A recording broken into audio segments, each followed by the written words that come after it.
What's going on, bottom line viewers? It's Mitch here back, and I'm here to discuss the Boston Celtics versus the Golden State Warriors. The Boston Celtics take it surprisingly in Golden State, where, Boston has beat them twice in a row now. Not only did they end their historic home streak last season, but they did it again. Isaiah Thomas, the Boston Celtics, walk into Golden State. Kevin Durant, they say, we're going to take this game, and that's exactly what they did. They won 99-86 with an impressive defensive performance, an impressive offensive performance, and a good team basketball win. The Boston Celtics continue to prove the general public and basketball fans wrong with great performances just like this under their leader, Isaiah Thomas. For Golden State, there are some things that do worry you going into the playoffs and going into their big game on, I believe it's Saturday night, against the San Antonio Spurs, which I'll be recapping. They're only 1 or 2 games ahead of the Spurs at this current moment in time, so the Spurs are right on their tail in the playoff race. Not that that really matters too much, unless, it comes down to the Western Conference Final and it goes to Game 7, then it would matter, but right now, it doesn't matter too much. But the Boston Celtics, 99-86, I'm going to discuss the player stats, I'm going to discuss the players, the performances, the highlights of the game, and just my overall thoughts on both teams going forward. So, overall, I thought Boston played a great game. This is the best game I've seen Boston play in a while. This was the good Celtics. I mean, we've seen some of the bad Celtics before, but this was definitely the good Celtics. They played great defense. I mean, to hold Golden State to only 86 points. I believe this is the first time in like 50-something games where Golden State they've scored over 100 points at home.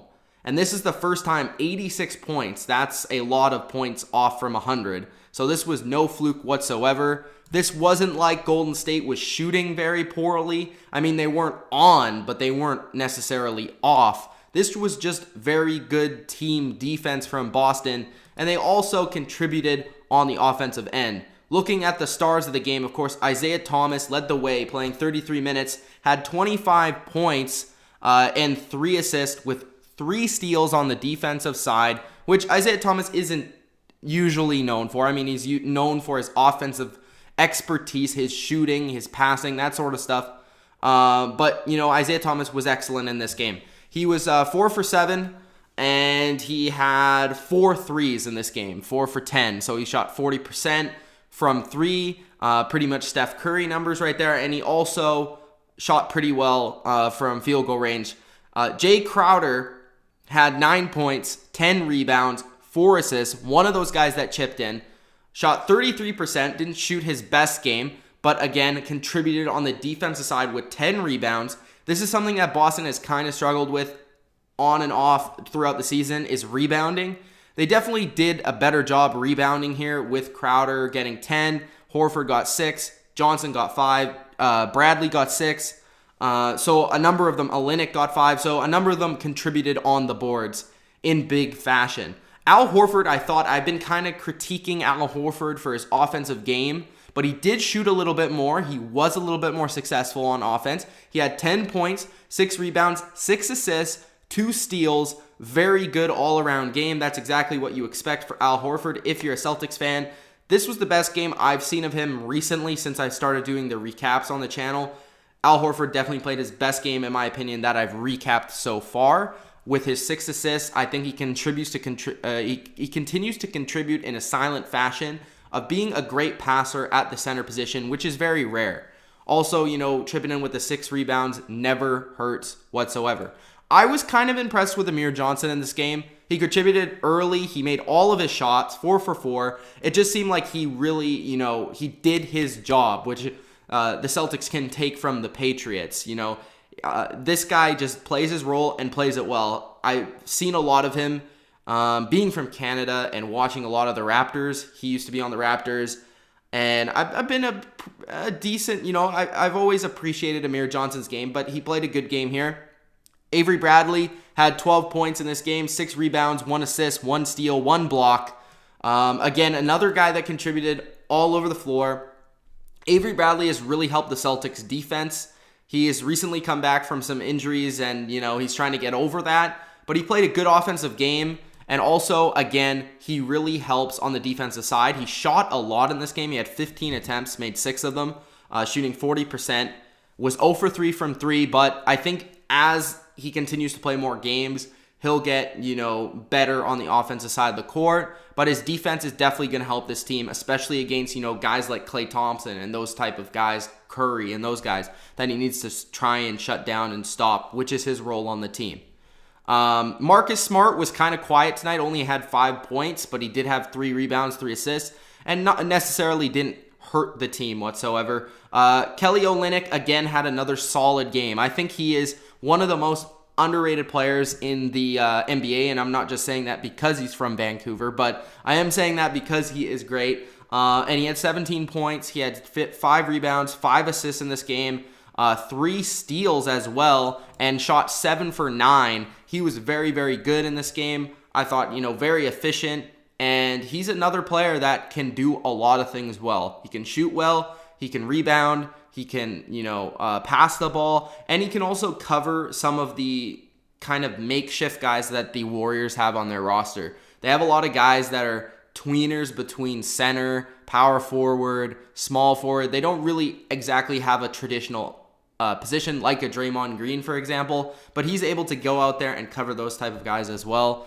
So he's, big for their defense and their offense. And Boston all around got a lot of contributors to their offense and their defense. And I thought they played an excellent team basketball game. For Golden State, they're a little off tonight. I didn't really see the necessary angst or want to win. I didn't see that passion to win from the Warriors that you usually do see in their big games. Even in the fourth quarter, they kind of were lackadaisical on putting Steph Curry in the game. They kind of let him sit a while in the fourth quarter, and they didn't really push the gas very much.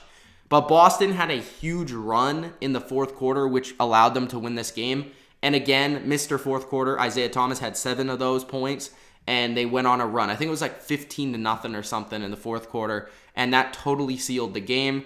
Draymond Green, I thought, played not terrible, but I didn't think he played his best. He had 13 points, he had 8 rebounds, 2 assists, 3 steals, 3 blocks. Still looks like a good game, but I thought he was really off from three-point land, which really hurt the team, and that was pretty much the story of the game. The Golden State Warriors couldn't shoot from three-point. They were 0 for 3. Patrick McGaw was 0 for 3. Green was 1 for 6. Klay Thompson 2 for 8. Steph Curry 2 for 9. Iguodala hit 1 for 2. Matt Barnes was 0 for 2. A lot of them just really inconsistent for 3. Overall, they were 6 for 30 for 20% from three-point land. That is their game, and when they don't hit threes, that's when they struggle offensively, and that is rare. I think a lot of that had to do with, trying to deal with being without Kevin Durant, which does hurt them. They still should be able to beat a team like the Celtics, but it does hurt them, and it definitely creates less mismatches for their other guys like Curry, like Thompson, that are able to hit these shots.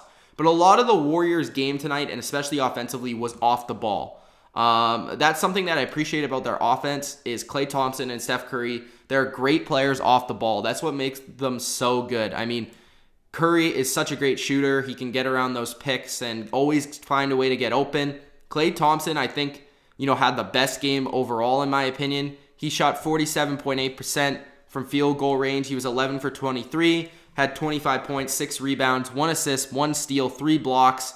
All over the court, offensively, defensively, he's a very good player on both sides. I think Steph Curry, we all know what he can do offensively, and he showed off his handles and his layup ability in this game, but his shooting was off, which when Steph Curry isn't shooting the way he can shoot, he is not, I'm going to say it, he's not an elite player when he can't shoot, because that is his game. When he's not shooting as well as he can, even though he shot 50% from the field, he was 2 for 9 from three-point land. And when he's not on fire like that, it makes Steph Curry, he lacks defensively. He lacks in certain areas that, Klay Thompson doesn't. Klay Thompson, at least when he's not shooting well, he can contribute on defense. He can contribute on the boards. He can contribute by cutting and moving and getting open. Steph Curry is very good at that as well, but I just think, Klay Thompson has more of the all-around attributes that make him a great player. Steph Curry is just such a deadly shooter that makes him so good. Andre Iguodala did play a good game. I thought he had 9 points, 3 rebounds, 2 assists, 2 steals, 4 for 6, and had an all-around good game. Made a brilliant pass. I don't remember who it was. Maybe it was Green who he passed it to, but it was friggin' ridiculous. I mean, just looked like a point guard pass, bounce pass through like 3 people. Matt Barnes had 0 points in the game, 4 rebounds, 2 assists, 1 steal. Sean Livingston barely played, only 14 minutes, 2 points, 1 rebound, 1 assist. This guy kind of disappoints a little bit. I've been expecting more from him, and I guess he hasn't really had his opportunity to go anywhere else but play for the Warriors. But I expected him to be almost a quality like NBA starting point guard, and he hasn't really turned into that. But their bench was absolutely awful in this game. I mean, no points from Barnes, no points from Livingston, no points from West, no points from McAdoo, 2 points from Clark, no points from Looney. All their points came from the Splash Brothers, Iguodala, and Green. Pretty much that is all. There's like 2s and 4s and 6s, but there's no like Green 13, Thompson 25, Curry 23, Iguodala 9. Next, 6. That's the next number. So they didn't get a lot of contributors past their star players, which Boston did a great job of shutting those guys down, and they did a great job of capitalizing when Golden State put their bench out there. That is going to be how another team beats Golden State. If Golden State loses at some point, it's going to be because their bench was not good enough, and they gave up too many players to get Kevin Durant on their team.